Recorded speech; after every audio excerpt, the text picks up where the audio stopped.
Hey everybody, my name's Raymond and you're watching Board Game Heaven. In this episode I'm taking a look at Farao, The Secret of the Ancient Tomb by Jiří Savic, and it's published by Czech Board Games and Dino Toys. And this is a game for 2 to 6 players which plays in about 45 minutes for ages 8 and up. It's a family-friendly game of exploration and it's a race to the center of the pyramid while finding the items you need to get there. So let's open up the box and see what's inside. I'll set up a game and explain the rules, and then I'll give you my final thoughts. Okay, let's have a look at what is inside Farao. So there's some nice artwork on the front, of course, of the temple you will be investigating, and on the back you can see the board and the player boards and some tokens. And well, it's in a foreign language, which I cannot read, but I do have the English rulebook. So let's open up the box and see what you get.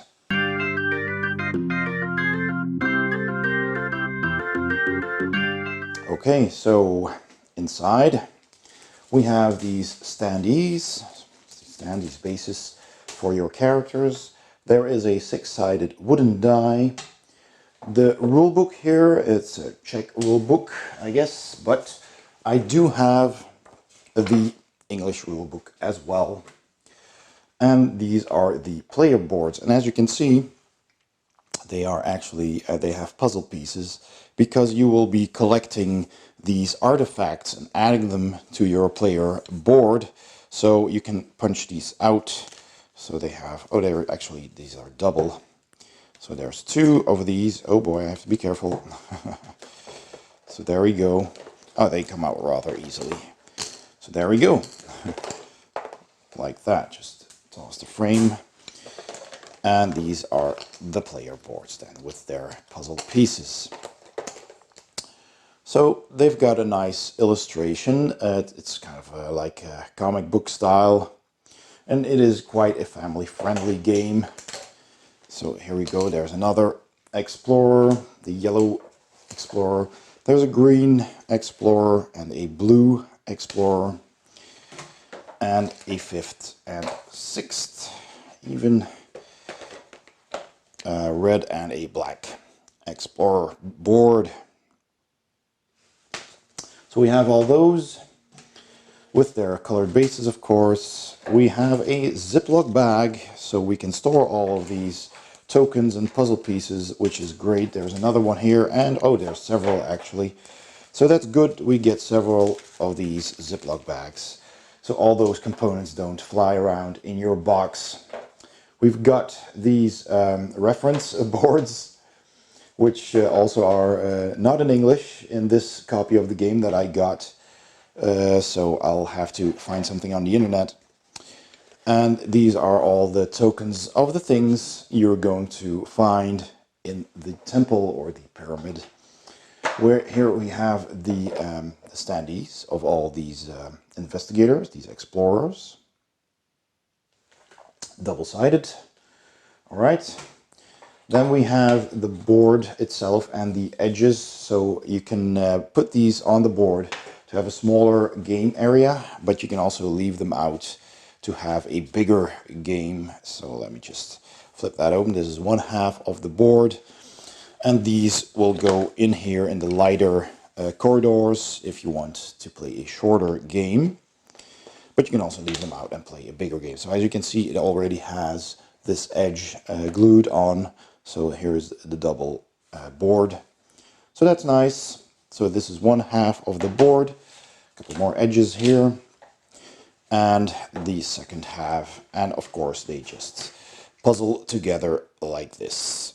So you got the entire board with all these slots, which will be filled with these tokens over here, these tiles, which are the the tiles with the treasures that you can find inside.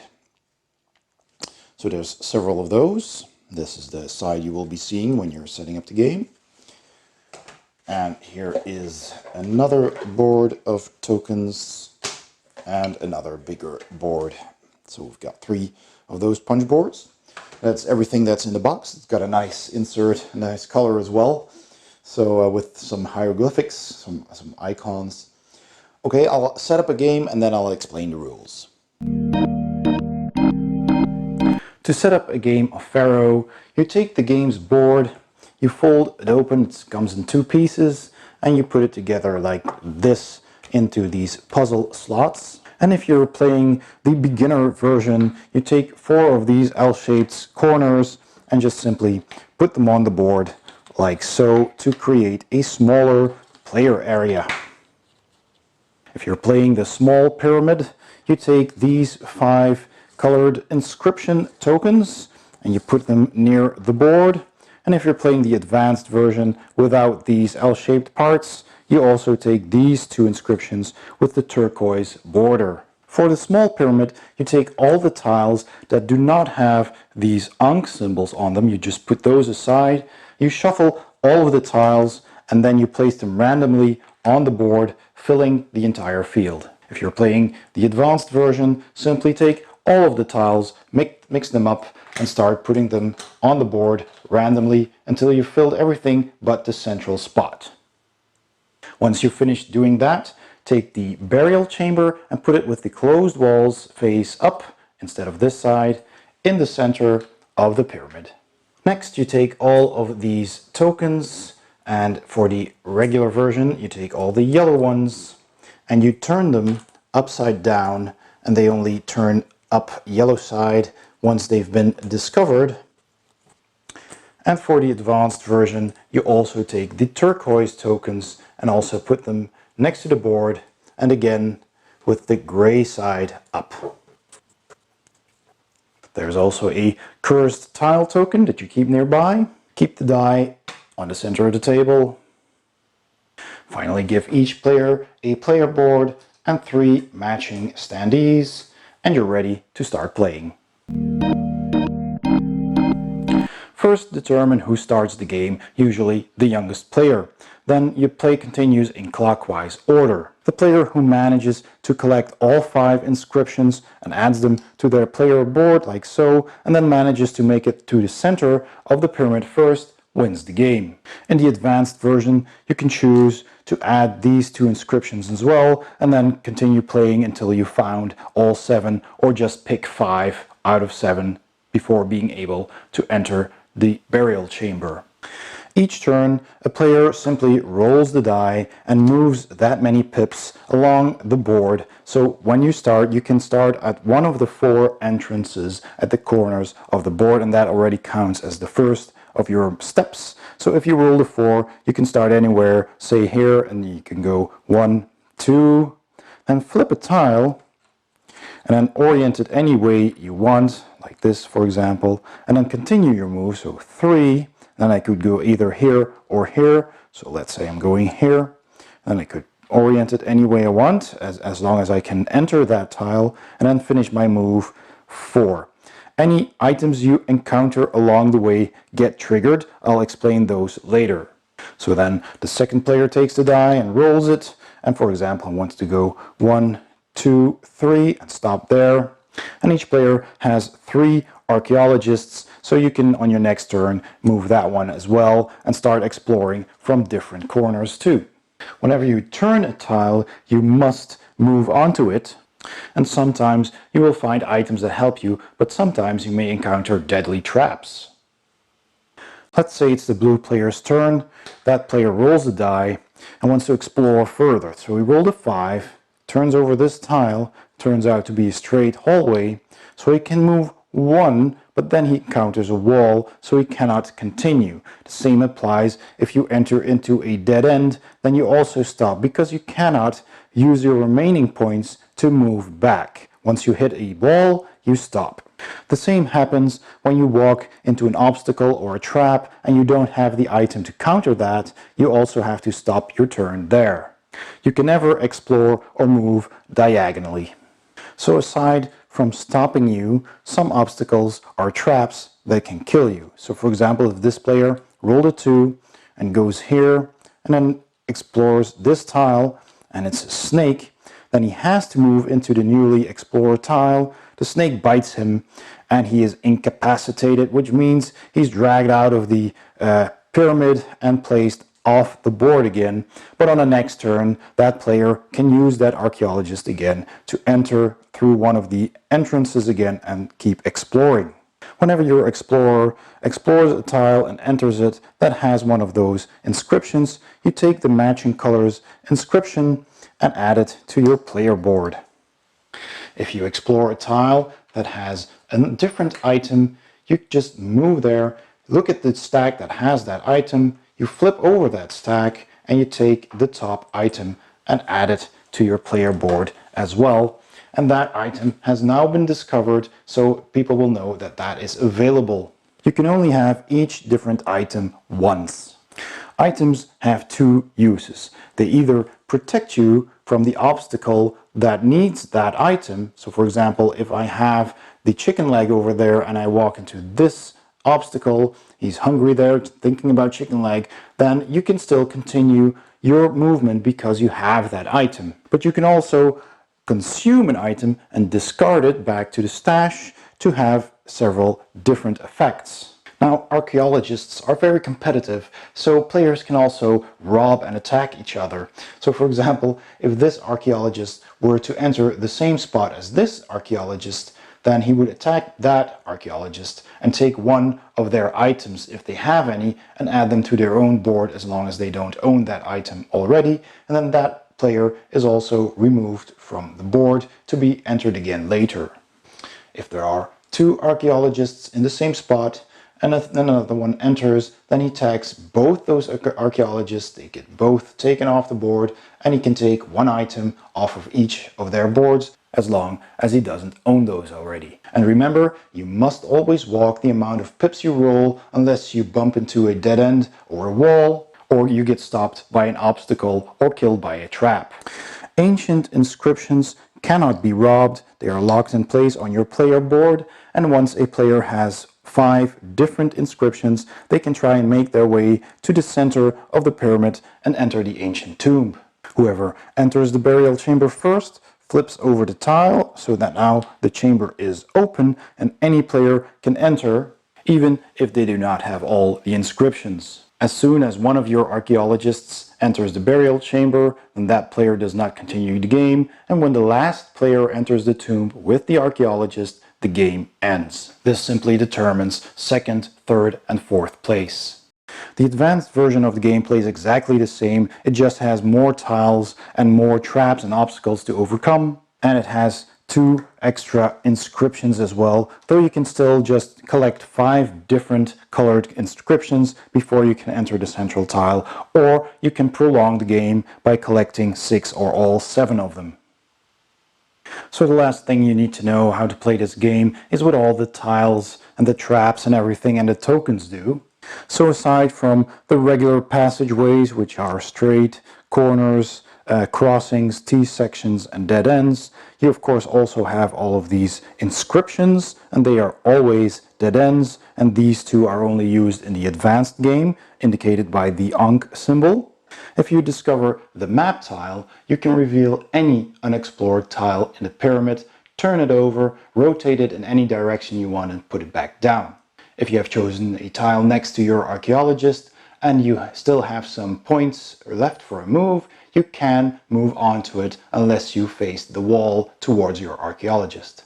There is the secret tunnel. Once you find that, the first time nothing happens, but once you find another secret tunnel, you may use one movement point to move your archaeologist from one of those tiles to the other. And there are 3 in the game. This is the Dark Shrine. As soon as you encounter this one, you place this curse token on any revealed tile in the pyramid.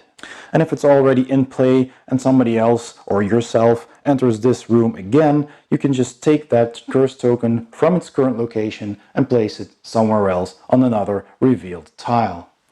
Any tile with the curse on it can never be entered, but you cannot place it on the burial chamber or the Dark Shrine itself. If you reveal the ancient coffer here, you take 1 token of all the items in the game, even the ones that are not revealed yet, put them on that tile, and then the player who entered this can choose one of those and take them for himself, and the next player can take another one, and so forth until it's empty. Once it's empty, a player does not replenish it again by entering again. Next, there's the obstacles. Some of those are traps that kill you, such as the poisonous snake, the poison gas, and the spikes. And whenever an archaeologist encounters this and moves onto it, they die and are taken off of the board. But if you encountered the torch, the scarf, or the map and taken those respective tokens, then you can ignore these traps, as long as you have those tokens on your player board. Other obstacle tiles simply stop your movements, such as these. Here you are hungry, thirsty, and sleepy, and you can overcome those by having either the chicken leg, the water flask, or the chocolate on your player board. If you move onto one of those obstacles and you have these corresponding tokens, you just ignore its effect and you keep that token. Some obstacles simply prevent you from entering, such as the collapsed passageway, this ancient door, and the abyss. And in order to pass them, you either need the magic potion, the ancient key, or this scroll. There are also 2 tiles that give you money and a first aid kit respectively. Now, like I mentioned earlier, all of those tokens also have a secondary use. You can spend them and take them off your board and put them back into the pool to get a special effect. You can spend the food token to turn your die to number 6 during your move. You can also use this token while you've already moved some steps with your archaeologist, even if you have just gained the food during your movement. For example, if you threw a 2, you made 2 steps and came to the tile with the food, you can take it and then use it immediately and discard it again, turn the die to number 6 and continue moving 4 more steps. The water token is very similar and turns your die to 5. The chocolate enables you to turn your die to any lower number than the one you have just thrown, but you have to use the chocolate and turn your die before starting your move.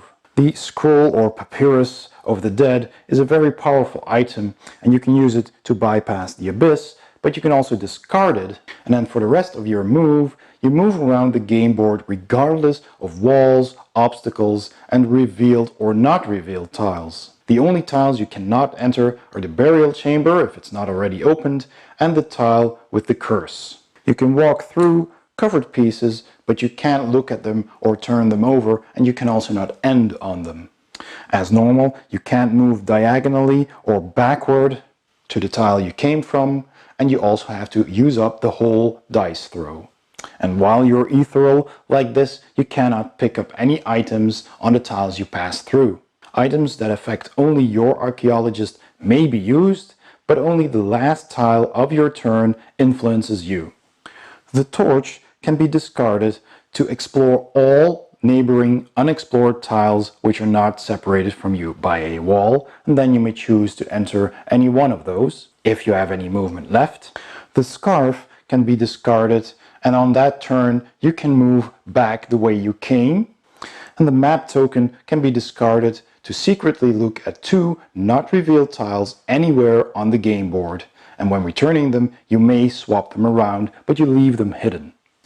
The magic bottle can be discarded to enable you to walk through the wall to the adjacent revealed tile you are on, but you can only walk through one wall and then its effect is spent. The golden key can be discarded to rotate freely the tile on which you are standing, or the unoccupied revealed neighboring tile. The first aid kit is different, as you do not spend it when you use it. It simply protects you from attacks from other players. If you have the first aid kit and your archaeologist is attacked by another archaeologist, then you are robbed but not injured. Although the attacker can steal the first aid kit from you if he doesn't own one already. But if you are robbed of your first aid kit in an attack, you are still not injured.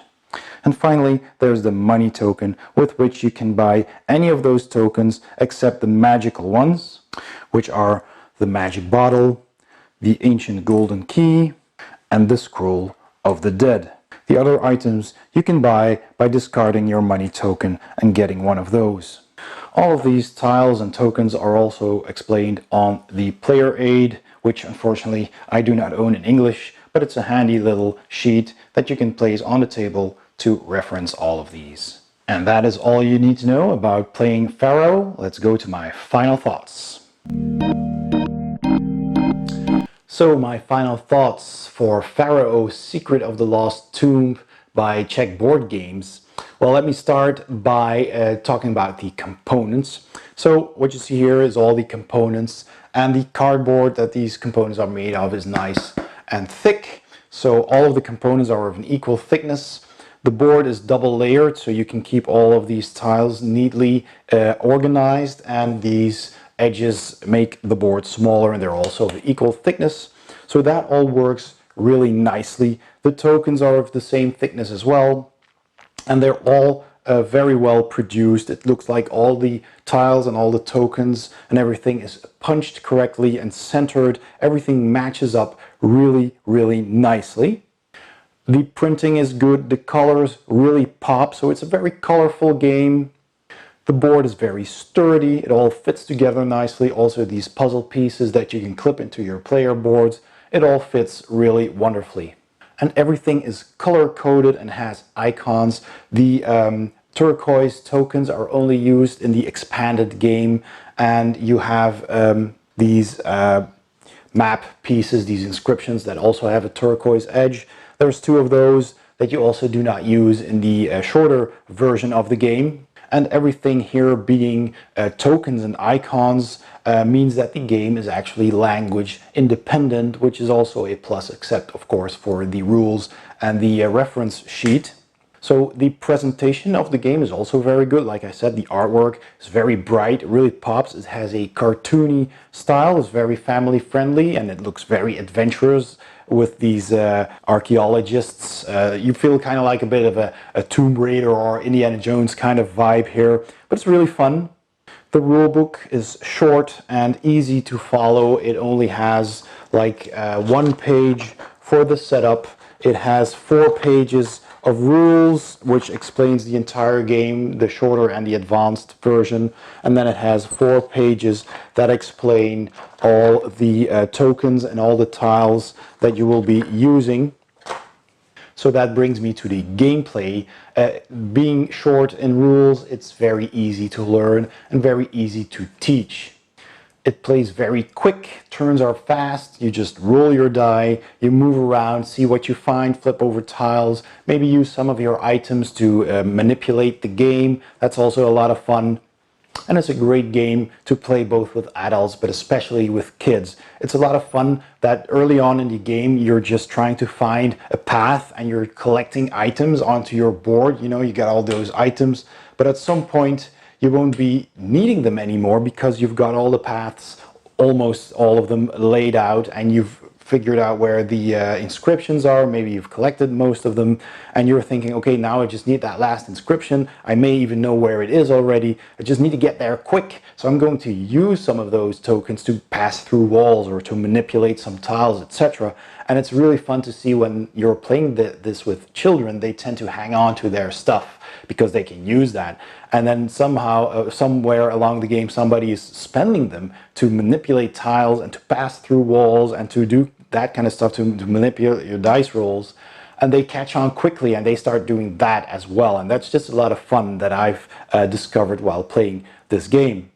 There is a bit of luck, of course. You never know what tile you're going to find, but that's part of the exploration. And so there's luck involved, but also a bit of strategy. So like I said, at some point, do I want to use some of those tokens, or do I keep them because there still might be some traps there? Or do I already know where this particular trap is, so I don't need that particular item anymore and I could just spend it to do something else? So there is a bit of strategy as well. And you have 3 characters, so you can also use one of your characters to keep on exploring, one of your characters to just grab as many items as you can, and the other one to find its way to the center and use those items to get there quickly, so that when one of your characters finds that final 5th inscription, you can just jump into the center right away. So that's several things you can do, and it changes during the course of the game as well.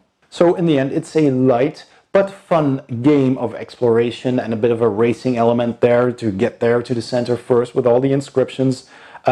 There's the shorter and the slightly longer but more complex or more challenging version with more traps and more obstacles to overcome, but it doesn't overstay. It's welcome. So you can play this with young and old players, though your miles may vary depending on the type of player that you are. So if you have kids, I certainly recommend this, or if you have a gaming group that enjoys the lighter exploration racing games such as this. If you like the idea of this, but your gaming group is looking for something a bit more challenging and more advanced and more competitive, I can also suggest taking a look at Labyrinth Paths of Destiny, which I also reviewed, and you can check that out by clicking the I in the corner of this video. And well, I'll be keeping this game because, of course, I have a son who enjoys this game, and it's a step up from Ravensburger's Labyrinth, for example, where you basically just move around tiles and then pick up items, and the first one to collect them all wins. This has a bit more depth to it, a bit more strategy, more traps, more items.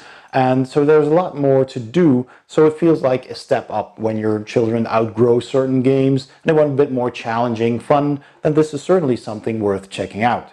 And in essence, this is a children's game, but since it's ages 8 and up, it's for, you know, slightly older children, although I think with the smaller version of the map, you can easily play this with ages 6 and up.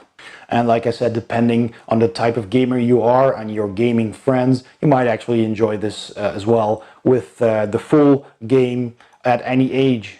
But if you do have kids, I definitely recommend trying this. I'm giving this a big thumbs up. And like I said, with adults, your miles may vary, but yeah, you know, if you have children, just grab this game, try it out. Maybe you'll enjoy it as well. So that was Farao, A Secret of the Lost Tomb by Czech Board Games. Thanks for watching. I hope you enjoyed the video. Don't forget to like and subscribe and hit that bell icon to get notified whenever I upload a new video. And I'll see you next time on Board Game Heaven.